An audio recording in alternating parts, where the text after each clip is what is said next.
Good morning. Good morning, Dr. Newton. Thank you so much. Thank you so much for agreeing to chat with me today. I really appreciate this very much. Um, may I ask you to please tell us your name? Certainly. My name is Jim McVety, and I'm the managing partner of a group called First Step Advisors.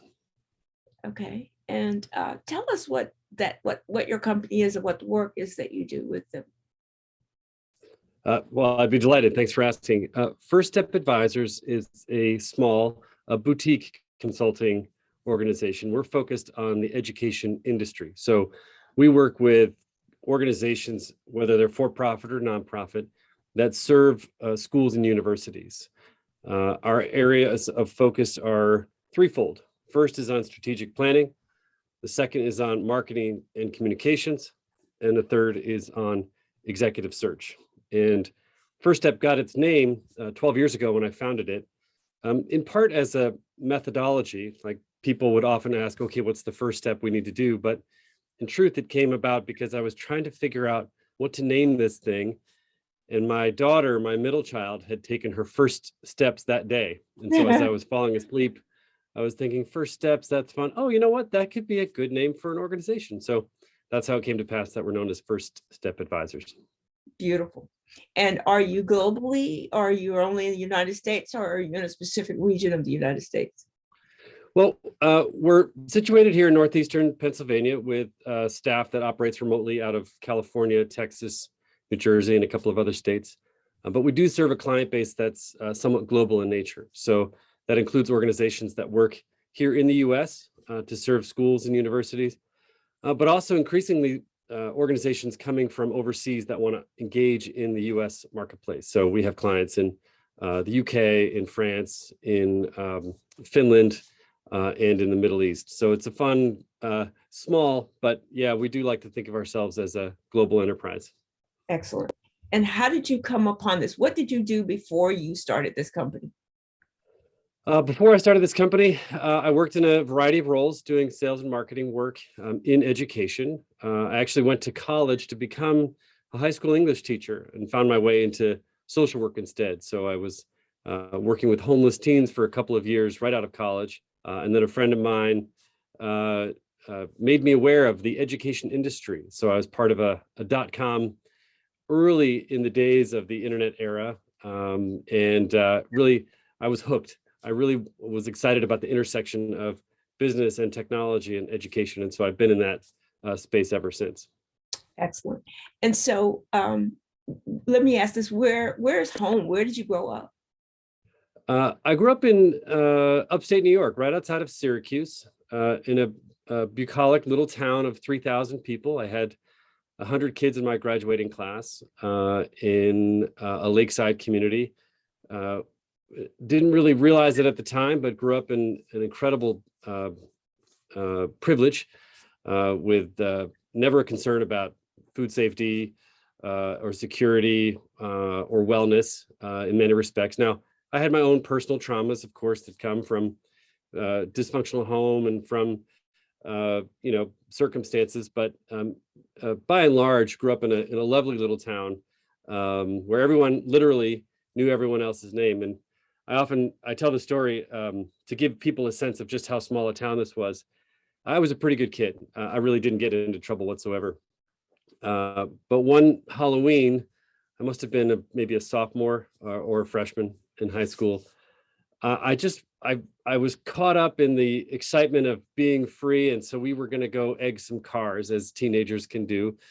And so I went into Smith's Grocery Market on a Saturday night that happened to be Halloween, and went to buy some eggs. Now, mind you, this is Halloween, Saturday. What kid who's 15 is going to buy eggs? So that being said, I got to the cash register, and Mr. H, who ran the store, said, "Jim, are you really buying eggs for breakfast tomorrow?" And I said, "Well, yeah, of course." He said, "I'm going to see your mother at church. And are you telling me when I ask her, she's going to verify?" And I said, "No." So I put the eggs back, of course. And there was no getting away with nothing when you grew up in a small town like that. And now I live in a somewhat similar community in northeastern Pennsylvania. After having lived in Boston for many, many years, we decided to raise my kids in a small town where my wife grew up. So that's a little bit about my background. Excellent. Thank you so much for that.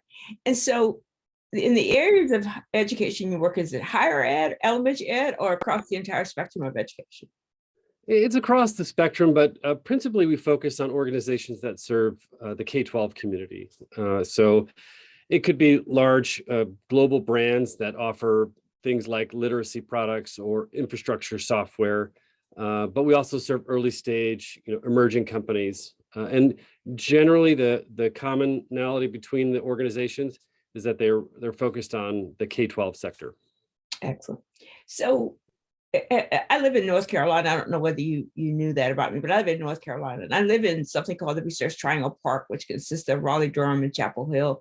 And it's most of the, well, I shouldn't say most, a good portion of the companies are global companies. So, we have a lot of the biotech firms here. We have a lot of technology firms here and all that stuff.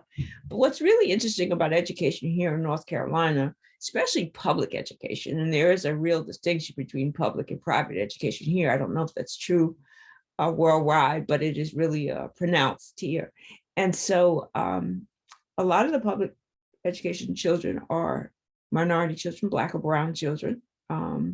They come from challenging situations for a variety of reasons, whether it's a dysfunctional home, whether it's poverty in their communities, whether it's the technology infiltration for algorithms and automation. So there's a whole bunch of things piled upon education in the public space for people who they primarily serve. And one more thing about North Carolina. So about 10 years ago, we did not have the lottery. I think we were among the last states to get the lottery because we were very Republican and they didn't believe in gambling and all that stuff. So we were very last.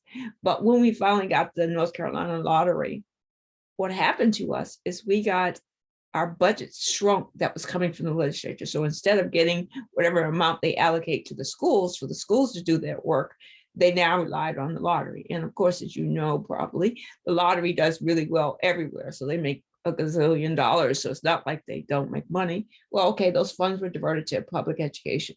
And then they started including things like transportation, housing, social justice issues. So all of these came a part of that lottery money that came into the state of North Carolina. And so when you have a prominent group of people that are in large measure minority groups who have some social issue, where do you see education in that space getting better or improving? So is it possible we could use technology to improve education and correlate social justice? Or, do we need more funding? Where are the areas that you see that are the most susceptible for failure in education?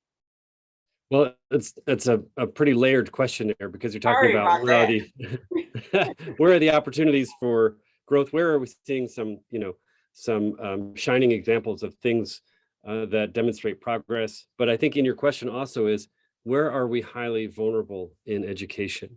And I get to walk the halls of a lot of schools, more virtually now than I used to, as well as organizations that serve them. And I think the balance between opportunity and vulnerability remains really, really firm, unfortunately. I'd like to say that we're leaning more towards the opportunistic and the growth mindset that we all strive for, but our vulnerabilities are really paramount right now. So let me unpack that in a few ways and see if I can address your question with some meaning. First off, I feel that we have a very entrenched opportunity gap. Now, historically, we talked about achievement gaps related to the performance of white students and non-white students, or Black and brown students. And it was historically, and I'm sure you know this better than I do, Dr. Newton, we would look at outcomes and we would identify those as achievement gaps. The thing I'm encouraged about is the language is changing and has done so, not just in academic communities, research communities, but really across the board. When you're talking to education leaders, when you're talking to industry leaders, we're now understanding that this isn't so much about the achievement gap as it is the opportunity gap. And I think over the last couple of years, we start to see that play out in many ways. I mentioned food insecurity, for example, in my own upbringing. That term, food insecurity, was not something I was aware of well into my adulthood until I started really understanding what it meant to lack, and I didn't personally experience this, but what it meant or what it means to lack food security. And we saw this actually a lot in the pandemic. Food insecurity is such a real issue for so many people who live in historically marginalized communities. And I think we've stopped taking it for granted that that food security exists for all. We wrap ourselves in the flag of being the greatest nation in America. And in doing so, I think we often really discount the fact that so many people suffer from such fundamental needs that if we're not careful, it'll continue forever. So that's where I start to understand some hope. We're sensing this and we're talking about it more openly, but it still exists. So we have this opportunity, this change in our language, but I haven't yet seen the reality catch up. So that's that difficulty where we talk about, where do we see good things happening and where do we see vulnerabilities happening? And that plays out in a lot of other areas too. That plays out that meaning that opportunity gap plays out in other areas. Might be in technology infrastructure, for example. I interviewed an educator who works at an alternative charter school in Georgia. Now they serve traditionally, or I should say unconventional students, those who didn't thrive in a traditional setting. They go to school at night, they go to school part-time in order to work towards their high school diploma because that's what works for them. But in their rural mountain community, when it rains really hard, their internet goes out. So their outcomes are tied to their opportunities. And if they don't have the opportunity to engage with the same technology that, say, my kids have up here in northeastern Pennsylvania, then it's unfair to talk about achievements being comparable. So we have a lot to work on, whether it's fundamental needs like food, infrastructure needs like technology, or things like representation in our materials. When we look at published materials, there's an actual quota that textbook providers have to follow in terms of the percentage representation of students who are white and non-white, of students who are abled and differently abled. And they've followed those percentages from a visual standpoint. But I can't help but thinking we're still not quite there when it comes to context and to language and to situations. So if Joey and Susie are doing, are example characters in a math problem, and they're figuring out, if Joey has X number of pizzas and Susie has Y number of pizzas, if you pause for a second, that scenario is going to play out for the Joeys and Susies of the world. But what about for all those kids who don't have ready access to pizza on a regular basis in surplus? That's just a very simple, almost overly simplified way of looking at, again, how we've propagated this opportunity gap at a fundamental level, infrastructure level, and in our language. So, we have done a lot, but I think we have work to do. So let me back up in the question and go back. So first of all, you talked about food insecurity. I grew up food insecure. I grew up in South Carolina, in rural South Carolina, and I grew up poor as poor could be. And and to add another fact to this, my husband is a third grade teacher. He teaches here in North Carolina. And we talk about this almost incessantly, how hard school is for the poor. It's not just learning, sitting in the class and having your instructor stand up there and tell you, 3 + 3 = 6, and here's how you figure that out for yourself. But it's also all the other elements that go along with that person that comes into school. And one of the problems that I see with elementary education specifically, and I think this might be a little bit true in higher ed too, is the fact that we don't know who's coming into our class. We might know a little bit about them. We know what community they live in. We might know what their two parents, we might know if they live in a economically repressed area or something like, we might know that, but to know what's happened in that child's home. And in my case, I was never physically abused by my mother who raised me. I was not. But all the other trauma with being extremely poor made me a very poor student. Because going into class and sitting there and having somebody white stand over me and tell me that Christopher Columbus discovered America, that Black people are inherently not smart as white people, and all of this was taught to me. That's why I have such a hard problem with critical race theory, and they're not wanting to teach it now, because the problem is that you taught all this other nonsense. So why can't you teach Right. this too? But Right. in education, one of the problems with it is we don't know how well that child is prepared to learn when they come in our class, whether it's the first day or the last day of school. We still haven't closed that gap.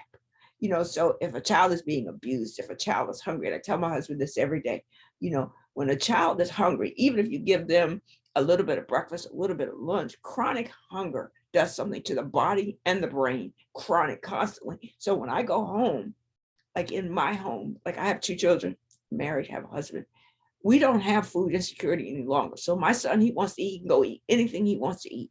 But for a child who can't do that, my son is relaxed and my son is prepared. He's academically gifted. He's a smart young man. But I'm his opposite. I'm exactly his opposite. So wasn't academically gifted, didn't have a lot of food, didn't have a lot of things. I wore the same clothes to school, same shoes. Once a week we wash it in the outside. All of these things. And of course, times have changed. We have moved from the point of having outhouses and, little shacks that people live in, but still the underlying problem exists. And so when you talk about the optimistic and the failure gap, to me, they're closer. And the optimistic gap is coming from people who have no idea about the experience. So the people who are optimistic about higher education haven't walked a mile in the shoes of Black and brown children who experience poverty, who experience trauma, all of these things. And to me, I think, and my husband says this so correctly to me, he says, you can't expect education to solve all of our problems. But if you're promoting education as the thing that advances our society, you must solve our problems. And I'd like to know what you think about that.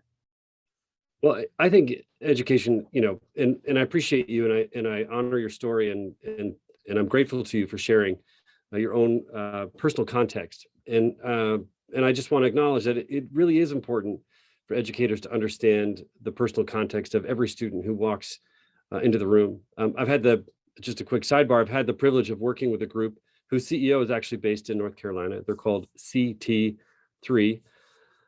And they really focus on a lot of issues related to classroom management, school culture, and anti-racism education. And a thread throughout all of their work is really understanding the context of the child, meaning where they come from, what situation they come from, and what they bring to the table and what they don't have available to them. So I just want to acknowledge that it's a gift that you gave to share part of your story. Thank you for that. Because you're right, I did not live that experience. And so while I have some comfort in speaking to it, I don't have that same innate understanding of what fear on a daily basis really feels like when it comes to food and other resources. So anyway, I just wanted to acknowledge that briefly. I think in terms of your question about education, and the way I interpret your question is about, how do we reconsider the role of education in the success of our next generation? And it's a big one. And I think maybe there's some validity to saying that education can't solve all of our problems, but if we don't get it right, we won't solve any of our big problems. And I really think that's incumbent upon all of us who are involved in education, not just the teacher. Okay. And I come at this from a community member, a person who's connected to education, a parent, a big fan of teachers. By and large, teachers are pretty amazing, but they can't do it on their own. So I think what we have to acknowledge is that we all have a stake in this at many levels, starting with funding. So you mentioned the adoption of the lottery. It created a potential surge in funding, but then we have this mindset of, well, gosh, if they're getting this money, they don't need that money. And it just seems so incongruous with what we talk about in terms of the role of education. We should just keep pouring money into it. I'm a believer in funding education appropriately and equitably, and we continue to shortchange that every chance we get as a society. It just seems, whether it's underpaying teachers and under-resourcing our schools and not delivering ample resources to our students. But also there's a big mindset around it. And we we have to stop taking for granted that just because we're seeing progress in some areas, we see it in all areas. And let me give you an example of a mindset about things we take for granted. And I want to use this example as a way to call out our two different experiences and how they continue to exist today. See if you can track this one. It's a real scenario, and I'll see if it applies. In my daughter's middle school class, there was an issue with pencils getting borrowed and not returned. So the teacher in that class put out a new rule this year, by the way, that said, if you borrow a pencil from my desk, you have to leave a sneaker up front. And then when you're done, you can come and collect your shoe. And once you return the pencil. That's wrong on so many levels, I don't even know where to start. It sure is. But it's absolutely awful. That's awful. It's awful. It's awful. And to me, it really shines a light on the mindset of that teacher who lives in my community, one of privilege, who just took for granted that every kid has shoes that they're not embarrassed about, that every kid has access to laundry and clean clothes every day, that every kid has a shower. Or the stock or whatever they're wearing doesn't have a hole in it or something else that highlights what their challenges are.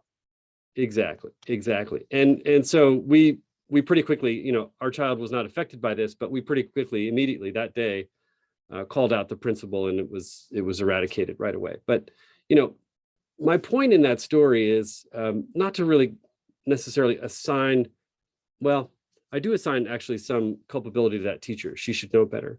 But it's more about the fact that we're still in a situation where that mindset can persist, that we can take such things for granted at any level. And so if we're seeing that little issue here in my community, it's amplified 10, 100-fold in communities that are traditionally marginalized or historically under-resourced. So we can do a lot better on every level in terms of how we support education and its role in really bringing up our nation. Let me tell you something. This is nothing. I don't want you to respond to this, but I want to tell you something. So a few years ago, pre-COVID, I proctored at an elementary school not far from my home. And I live in a pretty affluent area as well. So I proctored over there. And so the proctors are expected to be there, an hour before class starts. You go through some minimal training and whatever, and then you're assigned to your class. So I go into the class. And it's a white woman. And I go in there and she's got a very diverse class. And she looks like a wonderful teacher, wonderful, just very friendly, outgoing. Until that bell rang that said it was time to start the examining process. And so she says she has these 3 or 4 kids sitting on a rug in the corner of her room. And she says to them, and I thought this was some kind of technique to relax them or help them prepare for the exam or something, sort of like adults do yoga or meditation. I thought this was some kind of thing like that she was doing for them. But she tells them, she says, and she announces this to the whole class, you're not smart enough to take my exam. So I'm waiting on someone to come get you so I can give my kids the exam. So I can't leave now. I'm in this class. They're getting ready to start. So I can't get up and leave. But as soon as that exam was over, I made a beeline to the principal's office and I told about this. And what really the response she gave is each teacher has his or her own ways of dealing with what happens in the classroom. And so from what I know from my husband's work and others, I know that there are some fixed things in education. Like, so they have lesson plans, they have all these things that they fix, that they have kind of route ways to educate. But how you respond or interact with your children. So if you have a child that throws something or acts out, it's at the teacher's discretion to decide whether to, discipline that behavior or correct it or whatever, or send the child to the office or whatever the case may be. The problem for me in education, and I'm so sorry to pick on you about this because it's not you, and I think you're working to change some of this, but I think the problem in education is that we have people who do not understand the communities that they teach. So if you go into a classroom and all the kids, like we have communities, almost 100% Black and brown communities in parts of where I live. And so you go into that school and 90% of the teachers are white, mostly female, have no experience with what these kids live every day. And for me, and I say this again, so first of all, I didn't get my first college degree until I was 45 years old. So if you can imagine, I got I got 2.5 degrees in 2.5 years. So remember, so that meant I was in my mid 40s. All the rest of the kids around me, majority of them are teenagers or, Right. young adults. I didn't fit in. I asked too many questions. I was too interactive. I brought my adult self to a young people's experience, and they are more, more, I don't even know if interactive is the right way, but they more like collaborate with themselves than they do with adults or educators. That was my experience. I don't know if that's the case all the time, but that was my experience with that. And what really is interesting about education, from my elementary education to my master's and my doctorate degree, I never felt like I belonged in that space because no one understood me. Now, here I bring a 40-some-year-old woman to a traditional college environment. So this is not good for me. It's perfectly fine for them, but it's not good for me.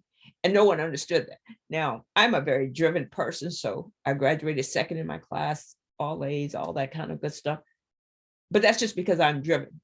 There are equal number of people around me who fail in elementary and higher education every single day because the people who are leading those efforts do not understand their students and their needs. So if the goal is, and my husband always says this to me, we have a set goal of what we're supposed to accomplish. They measure us on accomplishing these goals. But again, what you said earlier, teachers can't do it all, but teachers pull money out of their own pockets to buy supplies, i.e. pencils, clothes, belts, shoes, socks, whatever it is that they see that they need. And so that's an empathetic teacher, and you can identify with that. But how often does that occur in a learning space where the person you are teaching is not able to receive what you're giving? Yeah, it happens all too often. And it's interesting because we were just talking about this last night. One of my daughters was telling me about a classmate of hers who revealed, I forget exactly how it was revealed, but for the better part of the school year, her teacher has been brushing her hair every morning. Aww. Because that little kiddo maybe didn't have access to a shower or a hairbrush, or maybe she was getting her young sibs ready for school. There's so many different situations where she might be showing up and feeling self-conscious. So the teacher has her special hairbrush, and that's their special thing. And I find that to be a nice counterbalance to the other story that I shared, because you're absolutely right. The teachers are they have such incredible heart and such a depth of empathy and caring, and yet they're under-resourced. And so we can't overlook all the good stories that come from this. But at the same time, we can't overlook the fact that you're right. Statistically, 80% of teachers in the US are women. And I think even a higher percentage are white. So most of the time you have a white woman standing in front of the classroom. And so many times that teacher does not look like the students that she's serving. And I see that in our industry as well.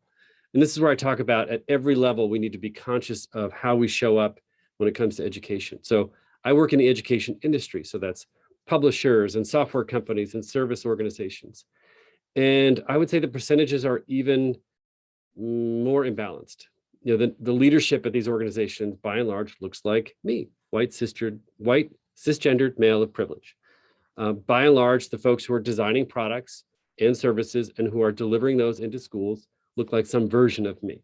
Maybe not as white, maybe not as cisgendered, and maybe not as privileged, but too often they look like my profile.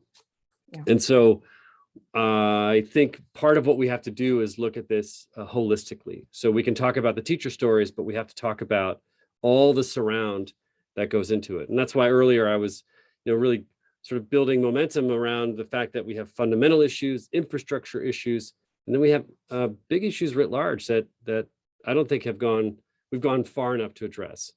So I don't know, you caught me on a soapbox morning, forgive me, but it is pretty important that we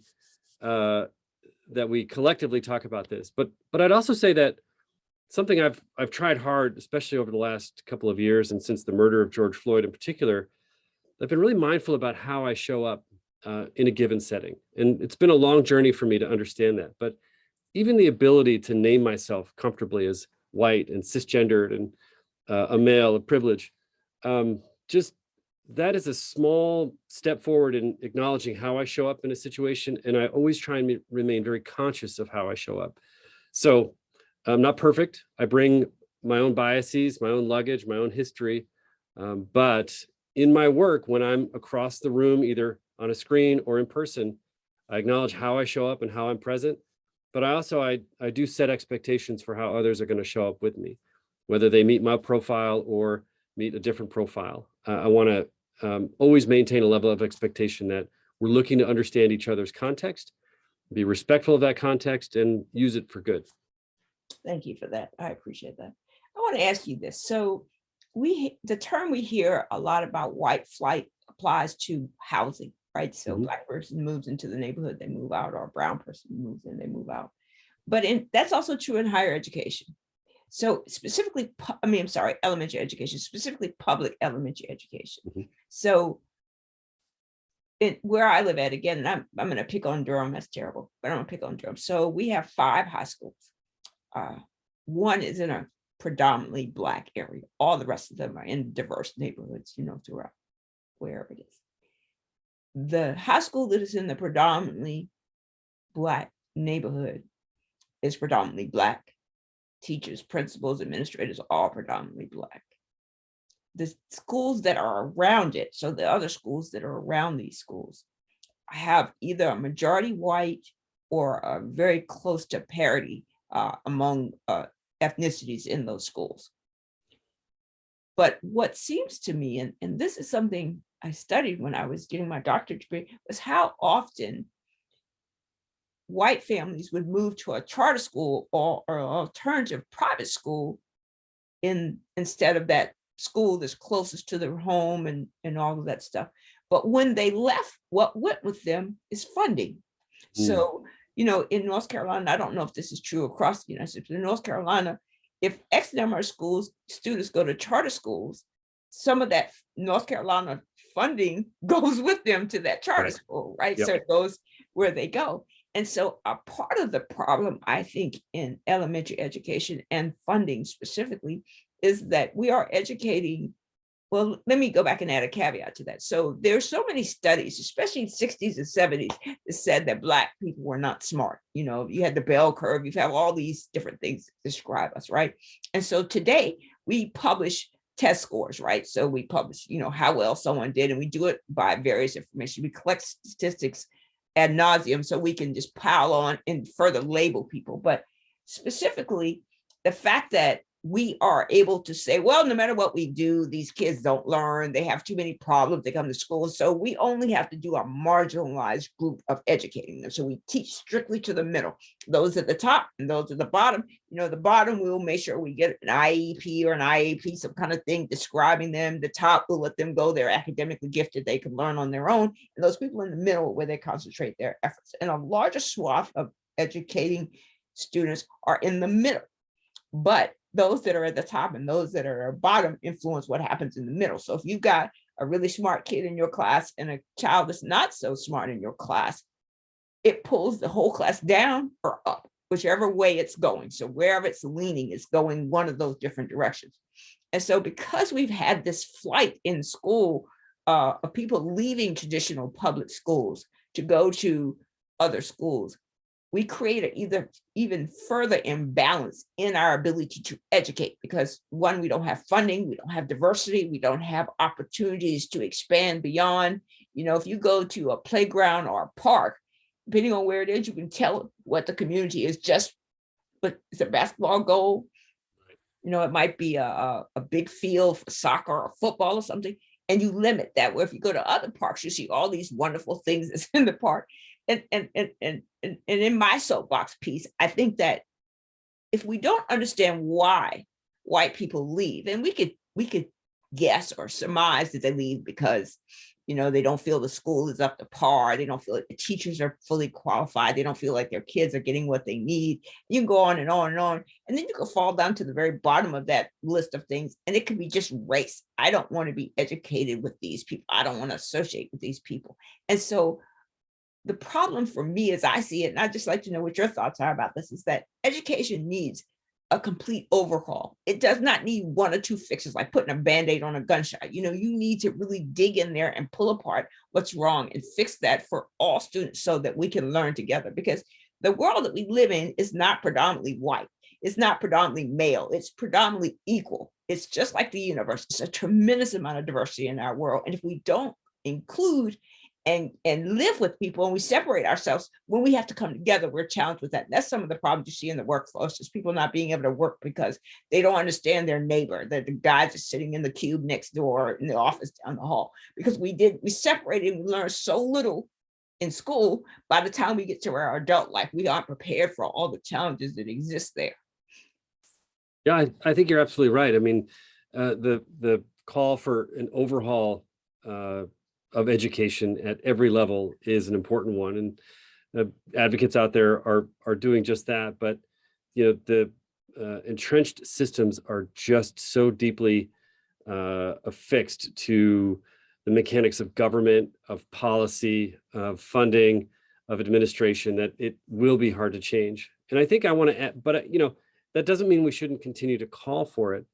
And I want to add a layer in here too, which is that we do really need a sense of history and understanding in order to help drive change. And you mentioned critical race theory before, and I think it's worth bringing up again in this context too, because when I talk about the systemic or the entrenched nature of our systems, we have to acknowledge the systemic racism with which those systems were built, and with which our housing policies were established, and with which our funding streams are adjudicated. A good example, and it's kind of an easy one, it doesn't require a lot of nuance, but it is understanding the GI Bill, for example, because it really did lay out a lot of the systemic imbalance or opportunity gaps that persist today. And of course, no doubt you're aware of this, and hopefully some of your listeners and viewers will understand this to be the case. But I'll give a brief summary as I understand it, which is that returning veterans had access to the GI Bill, which helped allocate funding for education and for housing. But upwards of 1 million veterans of color were denied those very same resources. And they weren't denied in the letter of the law, but in the very practical application of it, because it was administered at a state level, where racism was much more visible and prevalent, and even honored, especially in southern states. So here you had a generation of veterans who did not have access to housing and to education. And so now we have generations who suffer as a result, whether it's in terms of composition of communities, which in turn leads to the composition of schools and funding. So I really do think it's important that we look at this in a historical context if we want to impact what the future context should look like. Gosh, there's a lot of work to be done, isn't there? There sure is. But I think that there are people like you working on it. I have my own company. I have an inclusion company. We work just in the diversity and equity area, trying to make sure that we address these things. But I think, and I say this all the time. I did a talk at Lenovo a few months ago. I don't know, maybe mid last year. And what's really interesting about that was how hard the conversations are. And when I said earlier, my school taught me that Christopher Columbus discovered America. And, my first question was, as I got older, I didn't understand that then, but when I got, how can you discover something where there are already people there? Right. But, that's neither here nor there. But I think that a part of the issue that exists with these things is that we tend to frame them in ways that help us. Racism is entrenched in fear. It has nothing to do with the color of a person's skin. When you said veterans of color, I cringed because I don't know what of color is, because isn't white a color? So, you're including all people, or, something special about, Black and brown communities that exclude them and make them just of color? I don't know. But in reality, we still go to school in an agrarian calendar. Housing, white redlining. You have all these problems that happen in our society that were sanctioned either by some form of government, whether state, local, federal, whatever it is, sanctioned by. And all of these problems still exist today. And what's really interesting about elementary education, Brown versus the Board of Education and all of that, separate but equal was not separate but equal. It was separate. So Black kids didn't have the same level of books, didn't get all of the pieces and parts. And teachers were exceptional. Black and brown teachers, even to this day, go out of their way. I shouldn't say all, most go out of their way to ensure that all of their students succeed, not just this color, or not just that gender, or not just that sexual orientation, but all of them. But you are hamstrung or limited in what you can do by the policies and practices that are in place. And there are so many laws that govern our every move. My husband was telling me the other day, we're talking about control. Your every aspect of your life is controlled. You know, this mask thing and these vaccines, it's going to get to a place where either, like, I think it's France, what I can't remember what country it is, but some mandate everybody has to have a vaccine. If not, you're colonized. You put in a colony, you put in a group of people who are like you, don't have a mask. How long before that permeates all of society? Because COVID is not going to be the last virus that comes around and waylays us, knocks us down. There are going to be a lot more that come along. And because we are so labeled and so structured and so segmented, it's going to be hard to figure out how to navigate that. And while you have other countries like Russia, China, you know, all these other countries that are growing fast, especially through the use of technology, are going to surpass what we think of as a superpower because we're so segmented and separated as a society, as a coming together as a whole. You know, so one of my friends is from Russia, and what's really interesting, I asked her, are there Russian, like you call Africans from that are born in Russia, you call them Russian Africans or African Russians? You know, they don't have these label systems that we have here. You know, so why do we think it's so necessary to not look back at what we've come from and not view where we're going, especially through the use of technology, collaborative efforts like your company, and all these things that are aimed at moving us forward, but we're so resistant to that, resistant to moving forward? Well, so you have some really interesting points there. And the first, which I would acknowledge, when I used the term veterans of color, it was my clumsy, progressive language, perhaps, because the intent was to very specifically acknowledge that Black veterans in particular were marginalized, were pushed out. And then I used the of color phrasing. So I'm just kind of metacognating here to try and be sensitive, but your push is a good one, which is to say, be precise in your language, Jim, when you're talking about specific issues. And so I just quickly want to acknowledge that, that part of the exercise here is an ongoing one to challenge each other's language in the moment. And as I'm hoping to demonstrate, listen with intent and apply that language going forward. And I have situations in my own life, whether it's in one-on-one conversations or in reflective writings that I've published, where I do try and challenge folks on their language, on their mindset, and also embrace that challenge here. Now, you talk about the disparities that language can really represent when we talk about marginalized communities and when we talk about policy, and your shift towards the way in which we manage the COVID pandemic is an interesting one. And I don't yet know where I haven't been asked, and so I don't know yet if I could articulate where I stand. But you know, for my part, it was easy to follow CDC guidelines. I have no history in terms of my community or people who look like me, having been test subjects, for example, having been subjugated to policy that prevented healthcare, or even worse, used folks who look like me as test subjects. And I couldn't name the specific ones, but I remember reading about that reluctance among the Black and brown community as being historical, and it really makes sense to me. So for me, you know, it was very easy to go ahead and get vaccinated and get my booster, and to see nothing but good from that. But as I've come to understand, I also now recognize why some reluctance, you know, maybe has carried forward, especially in poor communities, in predominantly Black and brown communities, where you have all of these systems that have for generations said you're not deserving of proper health care. And yet now we're saying you must do this in healthcare. It's a tough one. I don't personally understand what that reconciliation must be like, but I am aware of the fact that a lot of folks have to go through that process. So that's a tough one. And yet I want to push back a little bit about maybe acknowledging Russia and China as having the potential to surpass us. That may be true on some economic standards. Well, actually, no, that may be true on some economic indicators, but I'm wary of their approach in terms of standard of living, in terms of their overall directives and somewhat authoritarian nature.